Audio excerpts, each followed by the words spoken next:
Ça va, oui. Sauf que l'avion perd de l'altitude. On fonce sur les arbres. Et je n'aurai pas le temps de sortir les trains d'atterrissage. Mais y'a quoi qui va?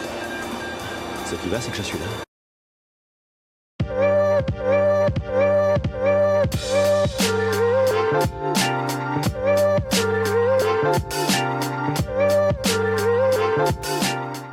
Et bonjour à tous et bienvenue sur la chaîne de l'Hexamone Crypto. Nous sommes aujourd'hui le lundi 12 mai 2025, 7h30. On va faire bien sûr le point sur le Bitcoin. On va regarder les altcoins, on va regarder les news, on va regarder les indicateurs, on va regarder le calendrier macroéconomique. Bref, que du lourd. On s'installe et on démarre cette cryptomap avec une cryptomap qui repasse doucement dans le rouge. Et oui, on le sait, on a un Bitcoin qui a commencé sa phase de retracement. Alors bon, pour l'instant, ça reste encore assez léger, mais on va regarder ensemble que c'est peut-être pas forcément terminé. Bref, on va commencer directement par le calendrier macroéconomique avec un calendrier qui va être très intéressant cette semaine. Alors lundi, il va rien se passer, aujourd'hui, il n'y aura rien. Par contre, demain, à 14h30, on aura les indices IPC. Donc on aura l'IPC Core mensuel avril, l'IPC mensuel avril et l'IPC annuel. Donc ça va être vraiment très très intéressant parce que vous le savez, ce sont des informations qui sont quand même très très surveillées par la Fed pour justement ajuster ou non leur taux d'intérêt. Donc effectivement, ça va être intéressant à surveiller. Ce sont des indices qui concernent directement l'inflation aux USA. Donc intéressant à surveiller, ça va se passer mardi. Là pour l'instant, attention, hein, on s'attend à une petite augmentation. Regardez, on avait avant du 0,1, on s'attend à du 0,3. On avait du moins 0,1, on s'attend à du 0,3. Par contre, pour l'IPC annuel, on ne s'attend pas à un changement. Donc attention quand même, ça peut avoir des impacts sur bien évidemment les marchés financiers et donc par répercussion sur les crypto-monnaies.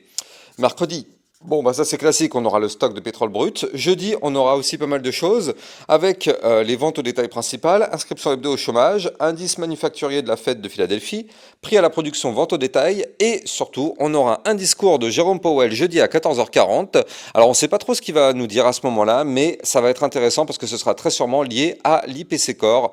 Bref, que du lourd cette semaine. On va regarder bien évidemment tout ça sur ma chaîne YouTube. Allez, en parlant des news, on va regarder ce qui se passe justement du côté des actualités. Alors bon, déjà hier, vous l'avez vu, dans le club LexaRocket, on avait vu la crypto-monnaie Flux. Donc crypto qui a quand même une configuration long terme pas trop dégueulasse, hein. Allez voir la vidéo d'ailleurs si vous ne l'avez pas encore vue.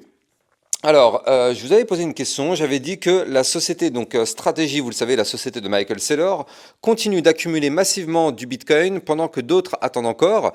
Est-ce que vous attendez ou est-ce que vous accumulez discrètement? Et si vous accumulez, à quel prix souhaitez-vous vendre votre Bitcoin? Alors, est-ce que vous avez déjà vendu à 100 000 $? Est-ce que vous voulez attendre les 200 000 $ ou plus ou jamais? J'en sais rien.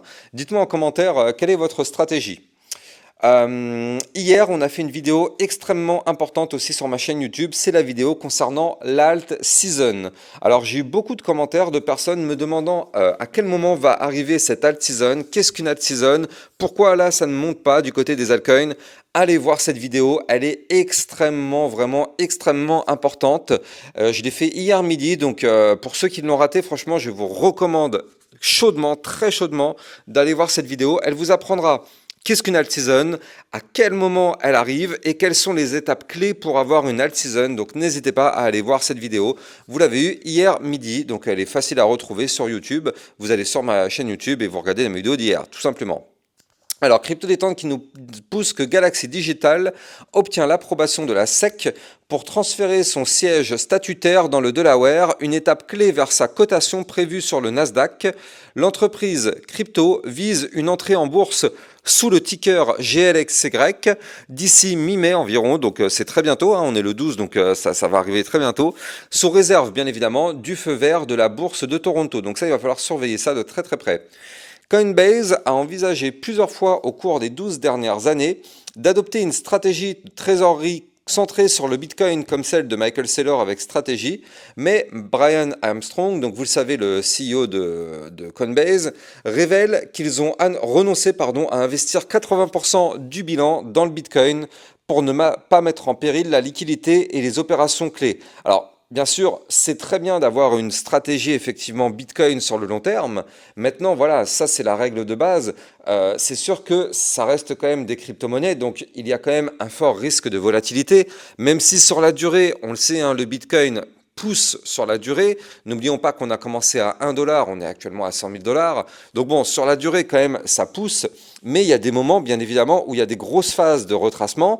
Il y a des bear markets où on fait du moins 75, moins 80. Imaginez pour une entreprise qui a besoin de trésorerie régulièrement, de se taper un moins 80% dans la tronche en bear market, ça ne doit pas être très facile à gérer. Donc effectivement, c'est aussi judicieux de ne pas mettre 100% de son wallet et de ses fonds dans la crypto-monnaie, bien évidemment. Donc c'est sûrement pour ça que Coinbase ne veulent pas se lancer là-dedans. Alors c'est un choix, hein. Il y a Stratégie qui, eux, misent tout l'inverse. Eux, vraiment, ils misent tout sur le Bitcoin. C'est aussi un autre choix. Après, je pense qu'il faut aussi prendre le pour et le contre, mais il faut quand même faire attention parce qu'on le sait, hein, les bear markets, ils font quand même régulièrement très mal tous les 4 ans.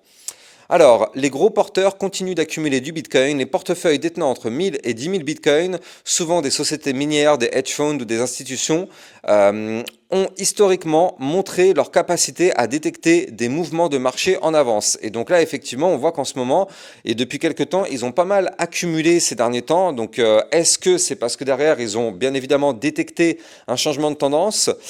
Écoutez, j'ai envie d'y croire, hein, parce que moi-même, c'est pareil. Je pense qu'il y a eu un petit changement de tendance qui est arrivé. Et surtout, moi, vous me connaissez, hein, sur ma chaîne YouTube, même quand on était dans une situation très délicate, là, il y a encore un mois et demi, j'ai pas arrêté de vous dire que le meilleur est devant nous, donc j'y crois toujours. Encore une fois, c'est pas un conseil financier, donc voilà, je pense qu'effectivement, il y a quelque chose qui pourrait arriver très bientôt. Quand je dis très bientôt, c'est pas demain, hein, mais c'est peut-être dans les prochaines semaines, prochains mois, qu'il va vraiment falloir surveiller de très près. Alors ça c'est pareil, vous l'avez peut-être pas loupé, mais le président Trump annonce qu'une rencontre très positive a eu lieu avec la Chine en Suisse, marquant un redémarrage total des relations entre les deux pays. Donc effectivement, ça s'est quand même pas mal calmé au niveau des tensions. Vous le savez, il y avait eu des histoires par rapport aux tarifs douaniers qui étaient très agressifs des deux côtés. Là, ça s'est quand même calmé. Apparemment, du coup, il y a eu vraiment quelque chose de très positif. Donc, est-ce que c'est du blabla ou est-ce que réellement ça va apporter des choses très intéressantes? Écoutez, je pense que déjà ça va quand même pas mal calmer les marchés, hein, parce que vous le saviez, là les marchés étaient quand même pas mal en galère quand Trump avait annoncé des tarifs douaniers et quand il y a eu une escalade, ça a mis quand même dans la panade les marchés financiers. Donc là, vraiment, le fait d'avoir trouvé une entente, ça permet quand même de calmer un petit peu le jeu et les marchés justement avaient besoin de ça. Et bien évidemment, hein, comme tous les lundis, Michael Saylor qui dévoile le Strategy Portfolio Tracker étise de nouveau des achats massifs de Bitcoin. Alors la vraie question, c'est combien va-t-il en acheter, hein? C'est pas est-ce qu'il va acheter, c'est combien va-t-il en acheter. À chaque fois qu'il investit, il investit toujours une énorme somme. Il achète à chaque fois des centaines ou des milliers de Bitcoin à chaque fois. Donc là, du coup, on verra bien, hein, mais ça va sûrement être fait aujourd'hui. Donc à surveiller de très près. J'en avais déjà parlé, mais on en reparlera tout à l'heure. Le Bitcoin, attention, mais il y a quand même plusieurs gaps à venir combler. Regardez, on en a 1, 2, 3. Il y a 3 gaps à venir combler, donc attention quand même, attention, hein, soyons prudents, les gaps sont au sud. Bref, et je rappelle que si vous aussi vous souhaitez rejoindre la communauté, vous pouvez venir sur mon Discord officiel, vous avez le lien en description de vidéo. Ça vous permet de vous entraider, de vous poser des questions. Bref, n'hésitez pas, le lien est en description de vidéo, tout comme mon lien Twitter officiel et comme le lien aussi du club Lexa Rocket dans lequel on avait vu hier la crypto-monnaie Flux, mais on avait aussi, pour ceux qui aiment la crypto intelligence artificielle, on avait aussi vu la crypto-monnaie Chlore. Allez. On va démarrer l'analyse technique. Avant ça, je rappelle à tout le monde que tout ce que je vais dire n'est en aucun cas un conseil financier. C'est à vous de faire vos propres recherches. Et n'oubliez pas que le trading de crypto comporte des risques de pertes partielles ou majeures. Allez, on démarre avec un Bitcoin, donc comme je vous l'ai dit tout à l'heure, qui a amorcé une phase de retracement. Alors, encore une fois, on n'est pas naïf, hein, on le sentait venir. Il n'y a vraiment aucune surprise dans ce retracement. J'ai quand même pas mal alerté sur le fait que là, il y avait quand même 4 signaux qui indiquait quand même un signal de top. Donc là, regardez, je les redonne ces signaux. Le premier, c'est qu'en fait, là, sur notre Bitcoin, nous sommes dans un canal ascendant. Vous le voyez ici en blanc, on monte. Et donc là, on a été chercher le haut du canal. Vous le savez, le haut du canal, c'est une résistance. On a été chercher le haut du canal. Donc, qu'est-ce qui se passe si on n'arrive pas à le casser? On a tendance à retracer. Donc déjà, c'était le premier signal qu'il fallait noter et qui nous a pas permis de retracer un petit peu. Maintenant, dans ce retracement, c'est pas non plus extrêmement violent parce qu'en fait, on est tout simplement revenu retester le support à 103 519 $. Donc pour l'instant, C'est pas un énorme retracement, mais tout de même, on a amorcé quand même une phase de retracement après la poussée haussière qu'on a eue. Ça, c'était logique. Donc ça, le haut du canal ascendant, c'était le premier signal. Le deuxième signal, c'est ici le fait que le RSI il soit extrêmement haut. C'est-à-dire que là, ça y est, on est vraiment en plein dans la zone de retracement. On est venu faire un top à 76. Alors, on a déjà connu mieux du côté du Bitcoin. On a eu des tops aux alentours des 82, 83. Donc là, c'est vrai qu'on pouvait penser que le Bitcoin pouvait monter encore un tout petit peu plus haut. D'ailleurs, ça reste possible de monter encore un peu parce que là, on est actuellement posé sur le support des 103 519. C'est un support, comme son nom l'indique. Il suffit qu'on rebondisse dessus. Boum, on retourne de nouveau chercher le haut du canal. On retourne à 106 903, voire même 107 190. Ça, c'est largement possible si on arrive à rebondir sur ce niveau clé de support. Néanmoins, ce qu'il faut noter, c'est que du côté du RSI, on reste quand même dans la zone de retracement et on est quand même extrêmement haut. Et on sait qu'en général, un canal ascendant a tendance à breaker par le bas, donc effectivement, c'est intéressant à surveiller. On savait aussi qu'en vue hebdomadaire, eh bien, on a un haut de range. Regardez, c'est aussi le gros signal là. Ici, regardez, on a un haut de range qui est ici à 104 500 $.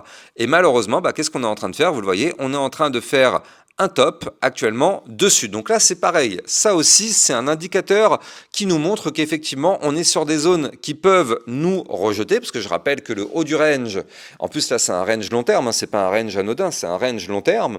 Donc effectivement, on sait qu'un haut de range, c'est toujours une zone sur laquelle on peut trouver un rejet, parce que c'est une résistance importante. Et dernier indicateur, on a ici le fait que on a notre ruban de moyenne mobile. Donc regardez, il est ici notre ruban de moyenne mobile. Ce sont toutes les lignes que vous voyez ici, là, tac. Ça, c'est le ruban de moyenne mobile. Donc nous sommes bien évidemment au-dessus du ruban, mais à un moment donné, on va s'en rapprocher. Je rappelle que le ruban attire le cours comme un aimant. Donc il faut qu'on revienne le retester aussi. Donc ça fait quand même plusieurs indicateurs. Ah oui, j'ai oublié le fait que du côté du momentum MACD, vous le voyez, depuis maintenant 2 jours, ça y est, on est sur une phase décroissante. Donc là, du côté du momentum MACD, là aussi c'est intéressant, c'est-à-dire qu'en fait, on a eu un premier momentum bull ici, derrière on a failli faire un momentum bear, mais les bulls ont racheté. On est en train de faire un deuxième momentum bull ici, plus petit que le précédent, et en plus de ça, on est vraiment sur une phase décroissante. Donc là, voilà, ça fait actuellement 5 indicateurs qui nous montre que le Bitcoin pourrait rechuter un petit peu. Alors, encore une fois, soit on croit les indicateurs et on est prudent, moi personnellement c'est mon point de vue, soit on ne fait pas confiance aux indicateurs, sachant que j'ai oublié de vous parler de l'indicateur aussi peut-être le plus puissant, toujours ce ratio Fear and Greed Index, qui est toujours dans la cupidité. Et donc justement, plus on est dans la cupidité, ça veut dire ce que ça veut dire. Là, on est dans la cupidité, ça veut dire qu'effectivement, les gens ne se disent pas, à aucun moment, se disent qu'on va retracer. Là, c'est justement ce qu'est en train de nous dire cet indicateur. Et d'ailleurs, on le voit quand je parle un petit peu, quand je réponds aux commentaires ou sur Discord. C'est vrai qu'il y a beaucoup de personnes qui pensent que ça va continuer de monter. On va aller chercher des 120 000 $ et tout ça sans avoir de retracement.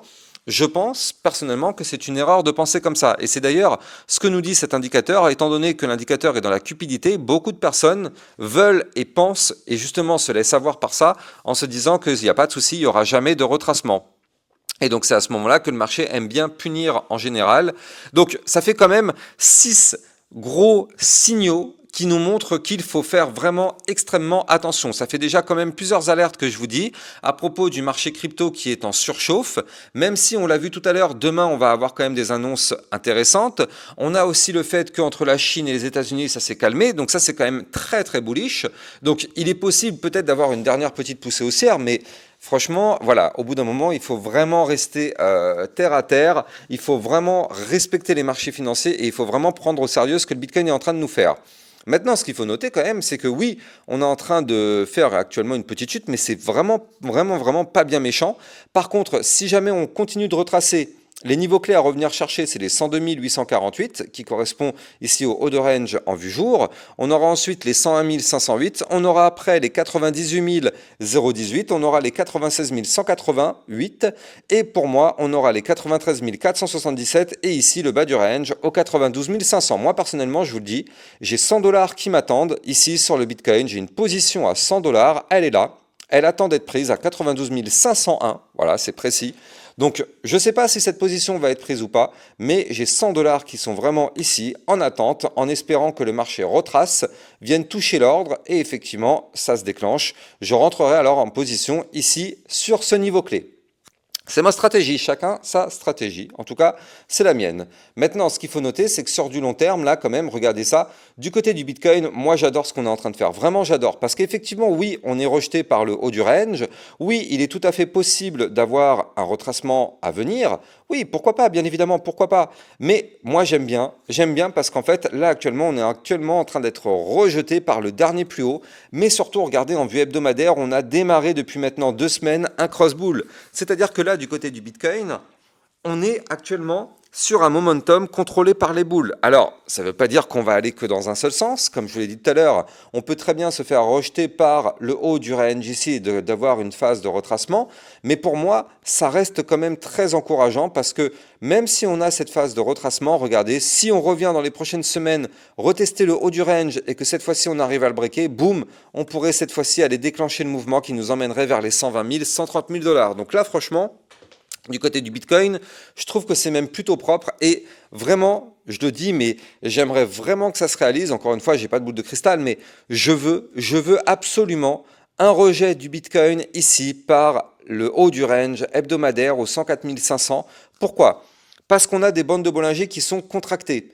Et elles ne le sont pas encore réellement énormément. Regardez, là, ici, on a des bandes de Bollinger resserrées, mais moi, ce que je veux, ce sont des bandes de Bollinger resserrées comme c'était le cas ici. Parce que regardez, ici, quand on a eu des bandes de Bollinger très très serrées, derrière, on a eu un mouvement puissant. On a eu un mouvement dans lequel on est passé de 69 000 à 109 000 $. Donc, c'était un gros mouvement sur le Bitcoin en l'espace de quelques semaines. Or, là, les bandes de Bollinger, vous le voyez, commencent à se compresser, mais elles ne sont pas hyper contractées. Donc, ce qui serait bien, c'est qu'on se fasse rejeter une nouvelle fois par le haut du range, comme ça nous permettrait de revenir retester le bas du range, ça permettrait aux bandes de Bollinger de continuer de se contracter. Et si on arrive à rebondir sur le bas du range ici, le but serait d'aller chercher par la suite de nouveau le haut du range. Et là, dans ce cas-là, on aura des bandes de Bollinger qui seront sûrement contractées comme ce qu'on avait ici. Et là, cette fois-ci, on pourrait se mettre à péter avec beaucoup de puissance. Ce serait le scénario parfait. Alors bien évidemment, pour ça, ça veut dire qu'on doit accepter de retomber aux 102 000 $, mais, ou même plus que ça, pardon, aux 90 000 $, pardon, 90 000 $. Et derrière, ça voudrait dire qu'il faudrait que ces 90 000 $ tiennent absolument. Mais si c'est le cas, je vous assure que ça pourrait être vraiment un scénario extrêmement bullish pour le Bitcoin. Alors, on n'y est pas encore, on verra bien ce qui va se passer, on n'a pas de boule de cristal, mais franchement, ce scénario serait vraiment le scénario idéal pour que le Bitcoin puisse se mettre à exploser dans les prochaines semaines. Allez, on va en profiter pour jeter un coup d'œil du côté, bien évidemment, de notre Ethereum. L'Ethereum, vous le voyez, ça y est, lui aussi. Bon, de toute façon, tout suit le Bitcoin globalement, mais l'Ethereum, on l'avait vu, lui aussi c'est pareil, il était clairement dans une phase de surchauffe. Vous le voyez ici, le RSI nous disait qu'on était quand même à 85, donc on était très très haut du côté de l'Ethereum. On est venu rechercher quand même l'ancien range, on s'est fait rejeter par l'ancien range. Bon, c'est pas vraiment une surprise ça aussi. 2561, c'était le bas de l'ancien range, vous le voyez, on est venu chercher, on n'a pas réussi à le sauvegarder. Par contre, ce qui est bien, c'est que pour l'instant, on est quand même au-dessus du support important des 2465. Donc ici, support important. Pour l'instant, vous le voyez, on est revenu retester ce support depuis hier. Ça tient. Donc, est-ce que ça va continuer de tenir ? Ça, j'en sais rien, mais pour l'instant, en tout cas, ça tient. Donc, si ça tient, alors on pourrait effectivement avoir un rebond et retenter une poussée haussière pour aller rechercher, pourquoi pas, les 2581, voire même les 2723. J'y crois pas trop, mais c'est possible étant donné qu'on est au-dessus du support. Par contre, si le support vient à lâcher, et pour ça, ça voudrait dire que le Bitcoin continue sa phase de retracement, alors dans ce cas-là, bien sûr, l'Ethereum pourrait se mettre, bien évidemment, à continuer sa phase de retracement. Mais bon, pour l'instant, en tout cas, on est au-dessus du support. On verra bien ce qui va se passer. On est aussi au-dessus du ruban de moyenne mobile, donc ça c'est très encourageant.